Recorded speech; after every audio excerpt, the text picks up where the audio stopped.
What is up, guys? Welcome to the final part of the Frozen Throne review. Let's jump right into it. Let's look at Druid first. So, Strong Shelled Scavenger. This 4 mana 2/3 reads, give your taunt minions 2/2/2/2. So basically, bolster on a stick here. We sort of add the mana together. We got a 2 mana 2/3.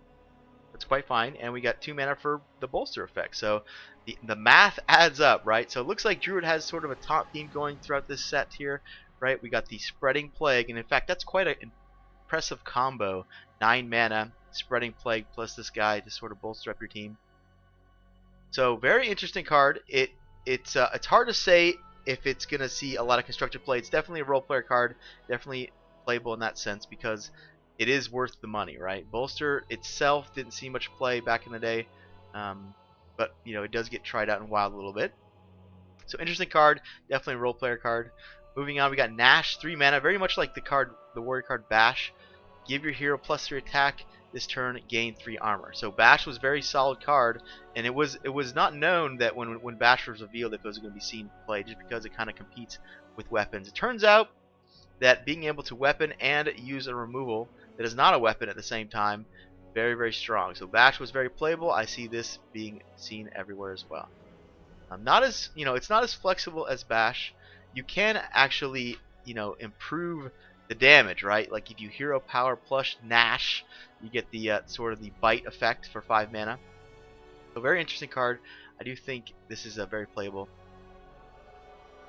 Moving on, we got Druid of the Swarm, 2 mana 1/2. But you choose one. You transform it into. That's interesting. Why is it a 2 mana 1/2?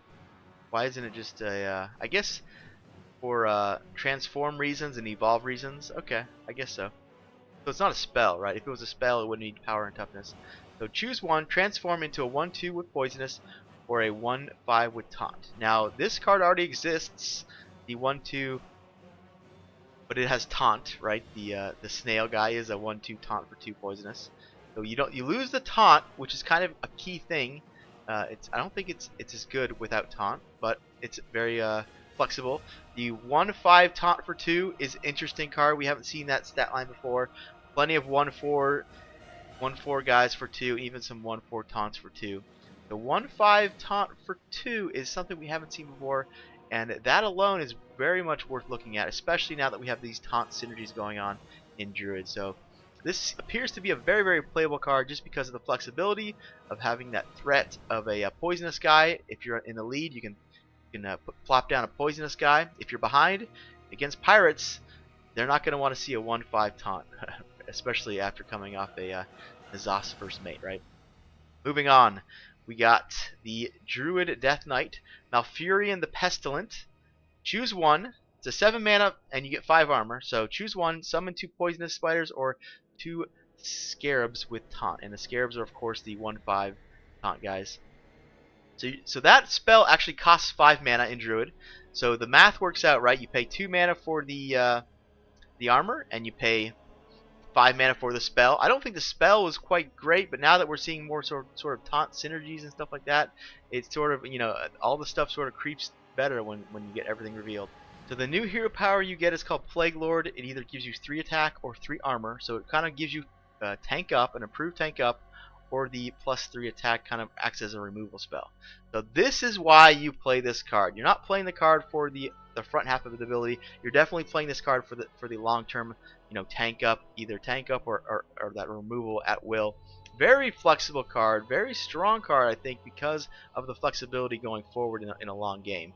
So when you cast it at 7 mana, you're kind of getting a kind of whatever spell, but it's the hero power that you play this card for, and that's not always the case with a lot of these Death Knight cards. A lot of these Death Knight cards, the power is actually in the initial spell that we'll see. All right. So moving on to the next class, we're gonna look at Hunter here.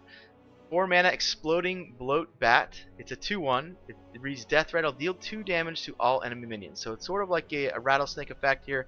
Put this on the board. They're not gonna want to build into a board, or maybe they have to kill this real quick first. The fact that it has 1 health means it actually is very easy for them to sort of kill it and then develop, right? Maybe this is more interesting if if it's harder to kill, right? So it's kind of like it has the Doomsayer effect where people don't want to develop into it. So the fact that it's so easy to kill, I don't think it's going to see much play. Of course, it's going to combo with the card Play Dead. So basically, you get if you combo this, you get sort of like a 1 mana consecration.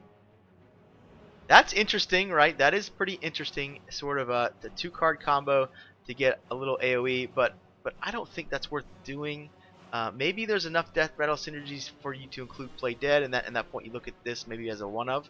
But I don't see this seeing constructed play. Very cool card though. Toxic Arrow. This is the first time I'm seeing this. 2 mana, deal 2 damage to a minion. If it survives, give it poisonous. Very interesting. So at the very worst, you can use this as a 2 mana, deal 2 damage, and you know, to kill something, right? If it doesn't kill it, then you just gave it poisonous. So very interesting card.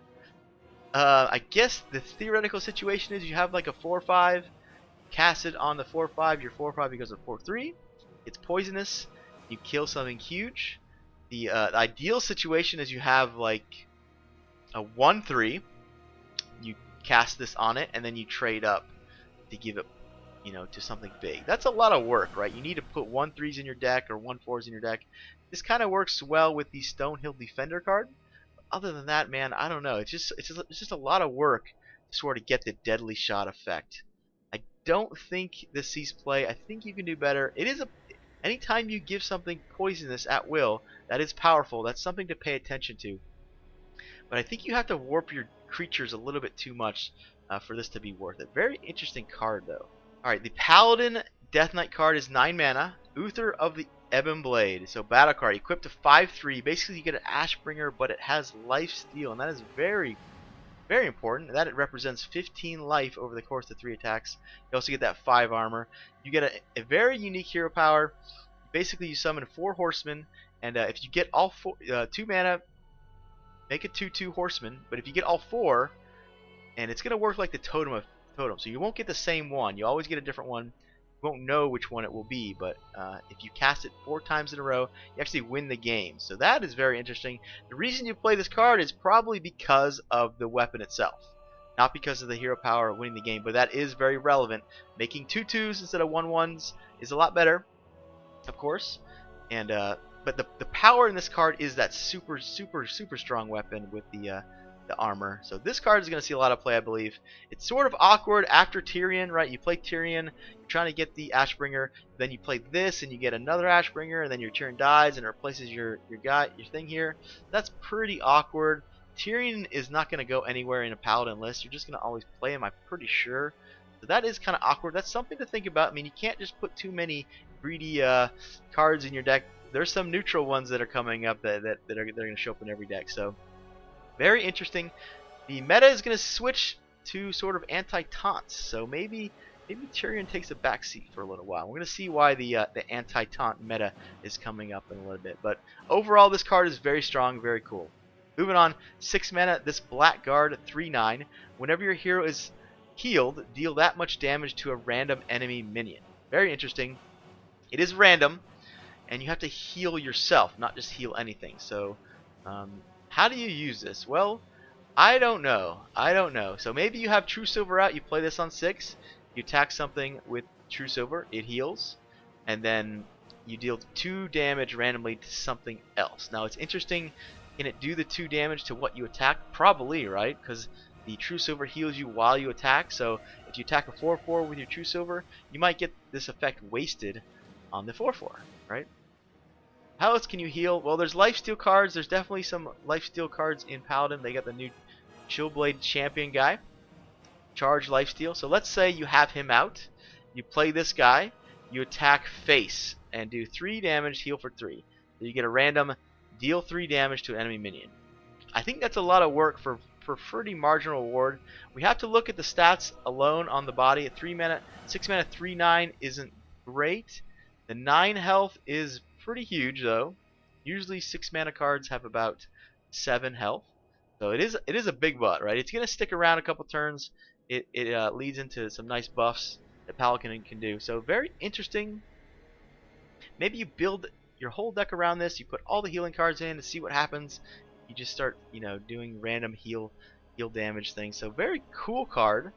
It's hard to judge how powerful it is, but the stats alone make it kind of interesting, right? The 3/9 for 6, very interesting card. That 3 attack is where you can start really, actually getting a lot of value with this. It's kind of hard to sort of throw minions into a 3/9, right? Moving on, let's see. We got 4 mana, Arrogant Crusader. This 4 mana 5/2 says death rattle. If it's your opponent's turn, summon a ghoul. And there's more of these opponent's turn cards coming, so this is a pretty interesting mechanic. So the idea is you play this on turn 4. It's a super threatening 5/2. Your opponent is not going to let you hit them in the head for 5 a turn, so they're going to have to kill it. So generally this is going to give you that value. This is going to give you that 2/2 body ghoul. So what are you getting for 4 mana? You're getting technically 7/4 worth of stats spread across 2 bodies. That's pretty good. Very interesting card. It's hard to say where this fits in Paladin. This seems more of an aggressive card, right?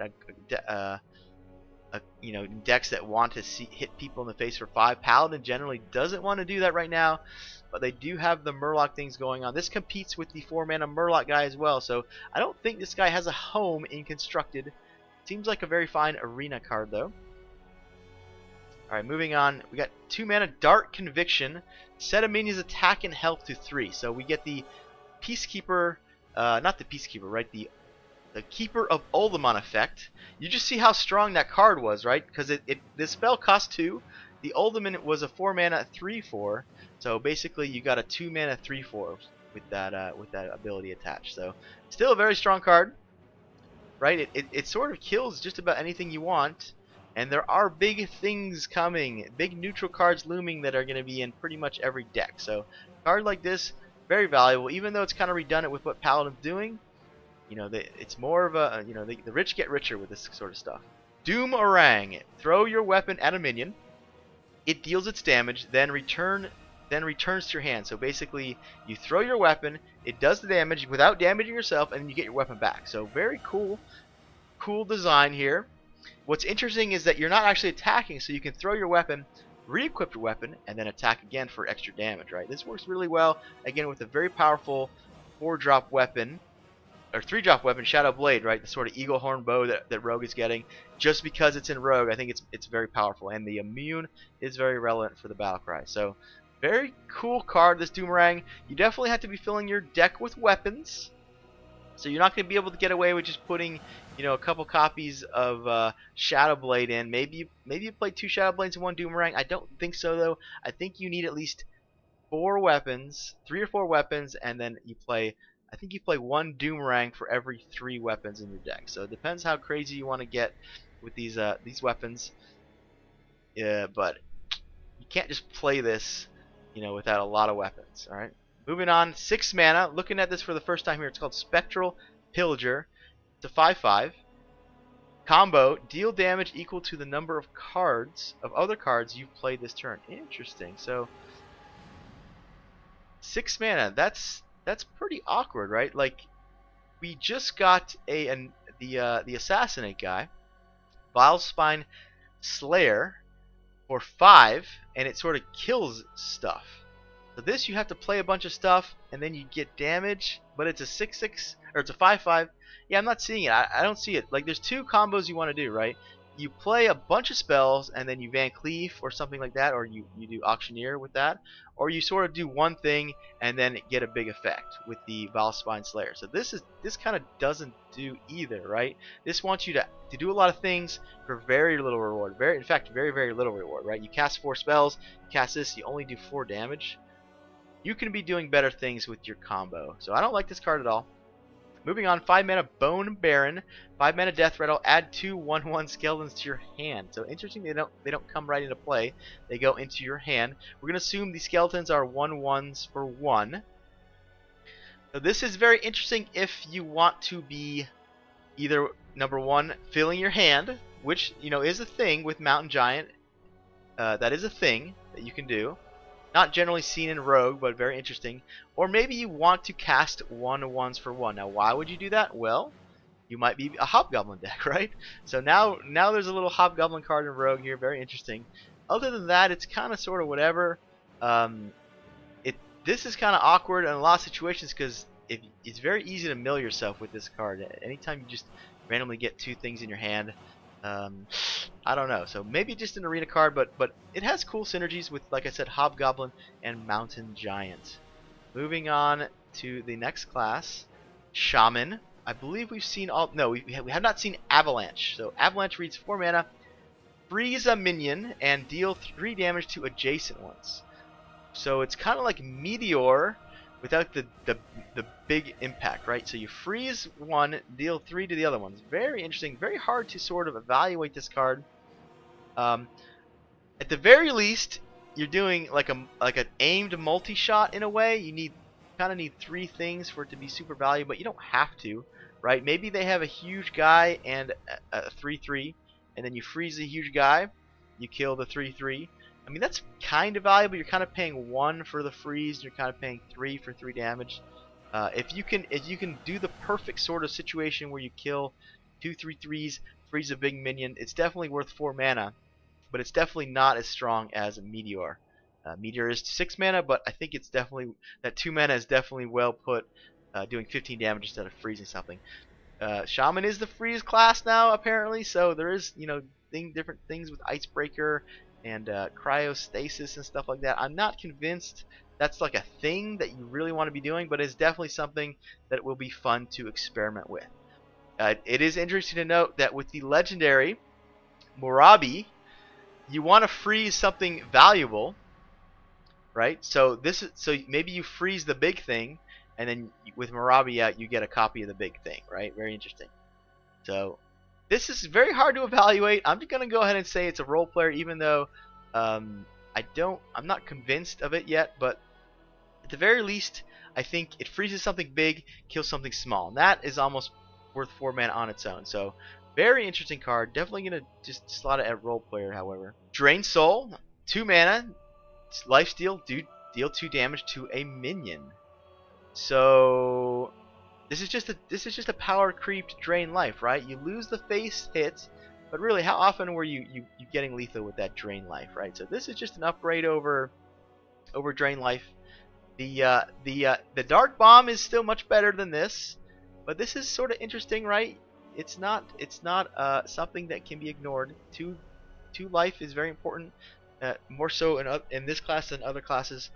So very much a meta dependent card, right? Like if there's a lot of 3/2s running around, a lot of 2/2s that are annoying that you got to kill, this thing is obviously very playable. However, if there's a lot of 3 tough things running on the format, then this thing is unplayable. So at 10 mana, we have Blood Reaver Gul'dan, the Death Knight card for Warlock. It says Battle Cry, summon all friendly demons that die this game. So you have the Sword of N'Zoth effect, and you also get, of course, the 5 armor, which seems pretty standard on these Death Knight cards. So you're kind of paying 2 for the armor. You're kind of paying 8 to sort of resurrect everything, and that is powerful. This wouldn't be that great, but because of the existence of exactly Doomguard, the 5/7 charge, I think this is super powerful, right? Like if you manage to get both Doomguards off in a game, you cast this, that's super tempo. So the hero power you get is called Siphon Life. It's still 2 mana. Lifesteal, deal 3 damage. So very powerful card. Targeted removal that gains you life. So this card is going to see a lot of play, I think. Even at 10 mana, it does something super unique. It might even be replacing Jiraxxus from here on out, right? As long as this is legal, maybe Jiraxxus takes a backseat to this. You don't sort of go down to 15 life, which can be very awkward with Jiraxxus. You get a very nice little hero power. You can't draw anymore, but the assumption is you've drawn a lot already. You have life tapped down real low, and now you're going to build yourself back up with this Siphon Life, and you get all your demons back. Some big juicy demons in the game, but the existence of exactly Doomguard is what really puts this card over the top, I believe. Death Revenant, 5 mana 3/3 Battlecry, gain 1/+1/+1 for each damaged minion. So very interesting card. A little bit awkward in the sense that at best it's sort of just like a big guy for 5, and you can already sort of put big guy for 5 in your deck, stuff like Bittertide Hydra. So what's the biggest possible situation for this? Well, you can have 6 damage minions in your board. Your opponent can have 7 damage minions on their board, and so you play a 5 mana 6 plus 7 is 13 plus 3. You get a 5 mana 16/16 in the dream scenario. You can set that up pretty easily if there's a full board and you just have a whirlwind effect, like maybe the end of a Blood Razor, or you play Blood Razor, you attack, and then play this. So a lot of ways to activate it. So interesting card, right? Like, it doesn't take that much of a situation for this to sort of to be valuable, but you know, when the boards are empty, it's just a 5 mana 3/3. So pretty awkward in that scenario. Yeah, it's no Grim Patron. Like, sometimes you play Grim Patron on an empty board and you just know your opponent can't deal with it correctly, and then you sort of get to sort of activate him the next turn. But this guy, you know, not the same at all. But very interesting card. Has very big upside. I'm gonna say it's not playable because I believe you're gonna have better things to do with your whirlwind effects than just make a big dumb dude, right? All right, moving on. 2 mana Forge of Souls. Draw 2 weapons from your deck. Okay, super valuable here. So we were wondering how much support Blood Razor was going to get. Well, here you go. If you want the Whirlwind from Blood Razor and you don't have a Blood Razor, well, now you can go search out your Blood Razor. So that's where I see this sort of fitting in. I don't think you play this in, maybe you play this in Pirates just as like a one-up. That's kind of interesting. Pirates kind of has an awkward turn 2 sometimes. They don't get that War Axe. They don't get that turn 2 Pirate. Maybe they just cast this on turn 2. And then, you know, they get patches out the next turn and sort of go from there. But I think this is going to be a one of in warrior decks, right? You just kind of exactly want one. You never really want two, but I think you want one in all maybe all warrior decks. Interesting. I think this is a good card. I'm going to give this a 3, but it's possibly a 4. It might just be a one of in maybe it can't be a 4 because you don't play 2 copies. Maybe a one of card is always just, you know, capped at like a 3-star. But I definitely think this is at least 3 stars. Very cool card. I'm definitely gonna experiment with this in all sorts of lists, whether it be aggro decks or control decks, right? Moving on to the Death Knight warrior card, Scourge Lord Garrosh, 8 mana, Battlecry, equipped a 4/3 Shadowmoor that says also damages adjacent minions. So you kind of get a little AoE, nice little flame strike sword. Now, in a lot of situations, this is going to be exactly what you want, but also in a lot of situations, you're just going to wish you had Gore Howl. So very interesting card. It's going to be meta dependent, I think, how much this sees play, but it does seem powerful, right? It does seem very powerful. You will get a new hero power. Now, Warrior has the Warrior Quest where they get a new Rag hero power. So it's going to be interesting to see how decks sort of manage this guy versus the Quest. Definitely going to be one of abusing Whirlwind cards when you're playing Scourge Lord Garrosh. And the interesting question to figure out is that better a late game plan than the Fire Plumes, the Ragnaros hero power? My guess is that it's not. And that's going to severely limit this guy's play. But it is a very cool card and is definitely very, very powerful. Moving on to neutral cards, we have Aegis Veteran, a 1 mana 2/1. Give a friendly minion +1 attack. I think this is just an arena card. I don't think this sees any constructive play. Very awkward to have your 1-drop sort of be a buff card. So you're not going to want to play it on turn 1 generally. So it's kind of awkward card. I don't think this sees any play. Moving on, Tuskar Fisherman, very interesting card here. 2 mana 2/3. Give a friendly minion +1 spell damage. This guy is sort of a way to make a fixed spell damage card be neutral, right? Like, you need sort of something on the board already to make use of the spell damage. You can't just play this, cast a spell like you can with other powerful cards. So I don't think this sees constructive play. It's a little bit awkward to sort of combo with spells, which is what you kind of want out of cards like this. But a very fine card in Arena. 4 mana Grave Shambler. When your weapon is destroyed, gain +1/+1. So the most common situation is play this on turn 4. You attack with presumably a 1-charge weapon, and this becomes a 4 mana 5/5. And it is elemental, very very much relevant coming off Enguro. So let's say you're Shaman. Do you have a what are you finishing? Well, you could have Jade Claws that you're finishing off, and then you cast this for a 4 mana 5/5. that is pretty strong. Anytime you have a 4-mana 5/5 with a relevant tribal tag, you got to pay attention to this. So this will see play at the very least in Shaman. Maybe Paladin tries to do the elemental thing, but I think it's more of a Shaman card. So very interesting. 6 mana, Furnace Fire Colossus. Battlecry, discard all weapons from your hand and gain their stats. Holy crap, this thing can be big. You got 2 Gorehowls, you got 2 Arcanite Reapers in your hand, and you make an Infinity guy, right? I mean, that's even with just 1 Gorehowl. This is a 6 mana 13/8, right? That's pretty huge, in fact. So that is very much playable, right? Like just a giant thing that if ever attacks someone's face once, gonna absolutely kill them. Maybe this is at the end of a pirate deck's sort of curve where they play this guy, they play a Gorehowl or 2. You know, there's the Hemet Dream, right? You play Hemet, remove all the cards from your deck except these guys and a couple Gorehowls. That's actually quite interesting. Something to think about there. But then you're totally out of gas, so it's like a last-ditch effort. I do think this sees play. All it needs to do is discard 1 card and you get this huge tempo swing. So I think this is very much a playable card. Moving on to 4 mana Grim Necromancer.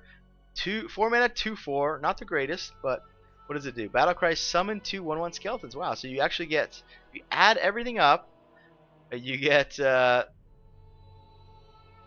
4/7 power and toughness for 4? Really? No, you get 4/6. 4/6 for 4 across 3 bodies. Now obviously it's not that good, right? You're not getting an actual 4/6, but in some situations it's beneficial to have stuff spread across the board. Maybe you're designing your deck to make use of that, like stuff like Cult Master, stuff like Infest and stuff like that. So very cool card, very much a card that that hasn't existed before. We've seen this sort of at 3 mana where you get a 2/3 and a 1/1. Right? There's a couple things that kind of do that. The Imp Master guy and the Razor Fin guy. So very cool card. And I think it is going to see play in cool decks, right? Maybe not the well, maybe you just play this in Shaman, right? Because it's like 3 things to evolve. So yeah, anytime you spam the board, you got to really pay attention, especially with Shaman out there. So I definitely think this is good, and it will see play. The skeletons don't have taunt or anything crazy, so they're just kind of like dumb guys. Moving on to the 5 mana card, Skelly Mancer. 5 mana 2/2, death route. If it's your opponent's turn, summon an 8/8 skeleton. So that's a big reward if you can get this to die on your opponent's turn. The easiest way to do that, and I think the most common way to do that, is going to be with a taunt. So you can play the taunting guys to taunt this up. Maybe you play cards in your deck that also want to be taunted up. So I think that alone makes this very interesting.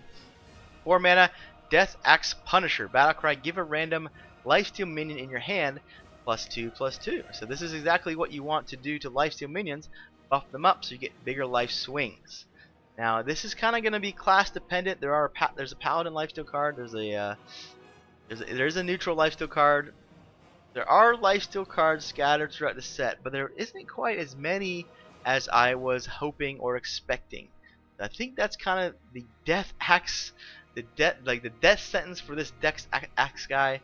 I don't think there's sort of enough lifesteal going on in the set for this to warrant a spot in your deck. It's at a spot where you can't really kind of mess around. You can't kind of put 4 mana do nothing cards in your deck in general, right? So I could be wrong, but I don't think this sees play. Moving on, 4 mana 5/5, Keening Banshee. When you play a card, remove the top 3 cards of your deck. So already seems pretty powerful. If you don't care about specific cards in your deck, so in Arena you're going to see a lot of this, right? This is going to be everywhere just as a 4 mana 5/5. It's interesting that it doesn't say, or it's not clear if when you play this you automatically just lose the first 3 cards. So the likely situation is on turn 4 you play this, it's the biggest body on the board. Your opponent is in an awkward situation where they don't really want to leave you with a 5/5, right? But they kind of don't want to kill it either because the disadvantage is kind of a real disadvantage in general, not in the early game, but in the late game. I don't think you can ever ignore a 5/5. So I do think this is quite good. I do think this is going to show up.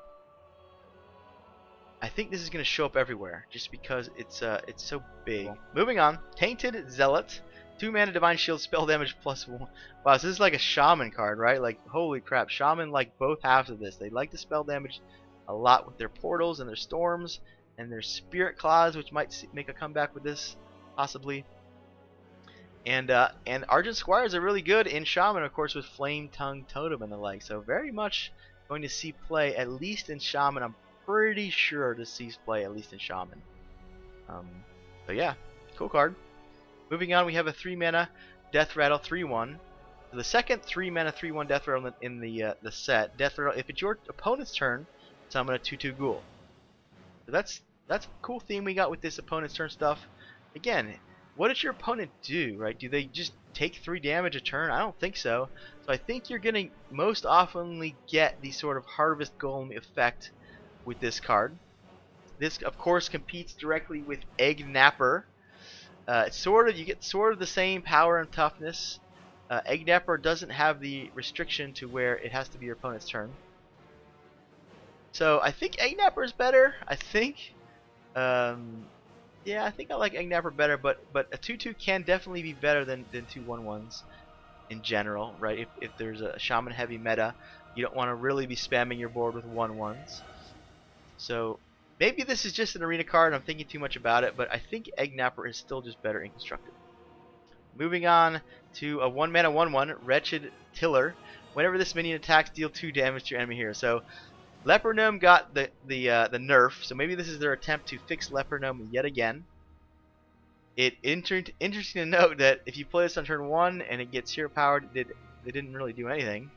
So you really kind of need to attack with this to get value. I don't see this being played ever.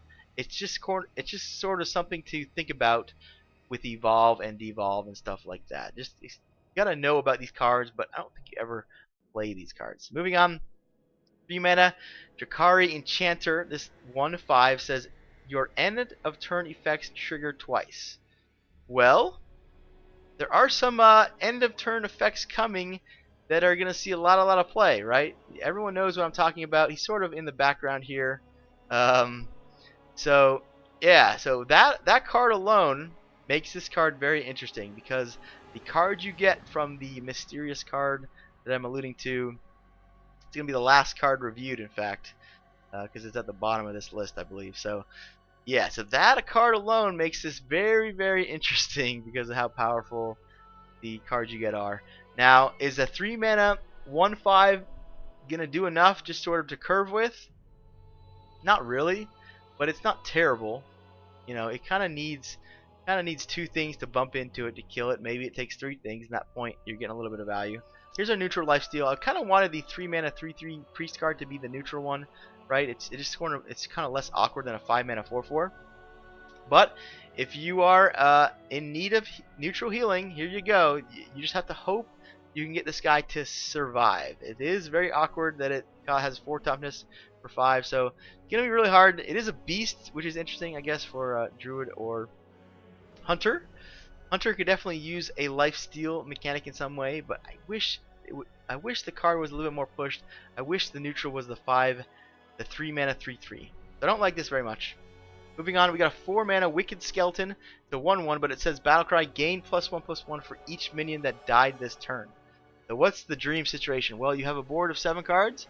They have a board of 7 cards. Your trade somehow magically line up to where everything dies, and then you get a 4 mana 15 for 15, the dream. Now, what's more likely? Probably 3 or 4 things die, and you get a 4 mana 4/4 to 4/5 to 4/6. So I don't think you play this, especially over the other 4 mana 5/5 guy that we just looked at. This has more upside. Maybe you design your deck around sort of the Cult Mastery thing but maybe isn't Cult Master just better? Like, when this is good, don't you just want Cult Master? Like, Cult Master's already a 4/2. It's already a big power guy. You draw a bunch of cards instead of making an even bigger guy, more vulnerable guy. So I don't think this is good. Very cool little card, at least in Arena at the very least, but you gotta work for this one. Moving on, we got a 3 mana 4/4 Battlecry, freeze your other minions. So this is quite powerful, I think, on 3. if maybe you just kind of did nothing the first 2 turns, right? You get a 3 mana 4/4 with no downside. The problem this card has is in the late game, it's just terrible. Like if you have any sort of board, you're in a really awkward spot to freeze your board. Everyone knows how powerful Frost Nova is. You don't want to Frost Nova yourself. Now you do have more control, right? You get to attack first, or you get to play things after this. But anytime you sort of freeze your minions, it's a bad deal. So you can't play this in Constructed, I believe.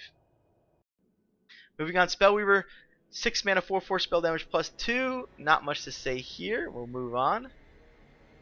Arphis, very cool card. 4 mana 2/2 legendary beast. It is a beast. Death Rattle, add a random Death Knight card to your hand. So this is Blizzard's way of letting you play with all the Death Knight cards. All you gotta do is craft this one guy, or maybe you get lucky enough to open him, and you have access to every Death Knight card in the game. Very cool card. Whether it's good or not doesn't matter, guys. Put this card in your deck. Have some fun. On the serious note, is it just good enough? Well, it's hard to say, right? Because theoretically, you would want this in addition to your own Death Knight hero, right? So maybe you're playing a class that you don't like the Death Knight, but you want some endgame bomb besides the card that's coming up here at 8 mana. So maybe this gets slotted in as sort of a Ysera replacement. Very cool card. Moving on, 4 mana Night Howler. 4 mana 3/4. When this minion takes damage, gain +2 attack. So not really much to say here. Sort of an arena card. Moving on to yet another kind of arena card, Venom Mancer. 5 mana 2/5 poisonous. So poisonous, you can kind of consider it having sort of infinite attack, but of course you can't go face with that damage. And having 2 attack is very much a liability, of course, in this game with Priest looming out there, right? All right, here we go. The best for last. The absolute 5-star card, 5-star neutral card, 8 mana, 8/8, the Lich King. It's a taunt. Whoa. At the end of your turn, add a random Death Knight card to your hand. I'm not going to bother going over all the Death Knight cards. They're all absurd. They all cost too little mana for what they do. You open this guy, you craft this guy, you put him in your deck, and now we are living in the anti-taunt meta, guys. Black Knight, he's back. Big Game Hunter, I think he's back just because you're just going to know that every deck is going to play this, right? Every deck is going to play the Lich King. Number 1 for flavor. Number 2, he's got an insane body. Number 3, the Death Knight cards are actually insane. So yeah, play the Black Knight, guys. Play your Big Game Hunters. Hope to draw this before your opponent does, because the swings are real. And not much to say here. It's a 5-star neutral card, and according to my rating, that means you just play it. So I don't see how you don't just play this. This is the new Ragnaros, guys. Even better than Ragnaros, I think, right? Like the spell you get, it's kind of like a delayed Ragnaros. Like they don't get hit with that Ragnaros the first turn, but the second turn that spell is going to do work, right? There's like Wrath of Gods in it. There's crazy, life steals. There's crazy resurrect. It does everything. It's a Swiss Army knife, and you're gonna get tilted by when your opponent gets the one spell they need to win the game. You're gonna get tilted. You're gonna have a lot of wins with this card. You're gonna have a loss with this card. You're gonna Black Knight this card a lot. So time to craft this guy. Time to craft the Black Knight. It's the Lich King meta, guys. I'm rambling on here, but I can't believe how powerful this card is. Cannot believe how powerful this card is. He is absolutely insane. Why does it have taunt, right? Like that's kind of the weirdest thing about this. Is it just forces the Black Knight meta. Like if without taunt, I still think this card is everywhere. The fact that it has taunt makes it super threatening. Just as an 8 mana 8/8 taunt, can't ignore an 8/8 taunt. So yeah, I don't know what else to say, guys. Play the card. Alright, so that concludes the set review, Knights of the Frozen Throne. Overall, very cool set. I think the power level of the set is a little less than Unguro. Unguro, I think, because it was the first set of the standard rotation, was a little bit more pushed. And I think that's sort of the pattern that we're going to follow. Every time standard rotates, the first set will be super, super strong. So we sort of get to play with very powerful things right away, right? They want to make sure people are using the new cards. instead of the classic card. So I think the first set, like Nguro, is going to be pushed. Then we're going to get sort of tapered off power level. But the Lich King is here to stay. He is very, very strong. Alright, see you guys later. Thanks for making it to the end of the video, guys. I have links here for more content.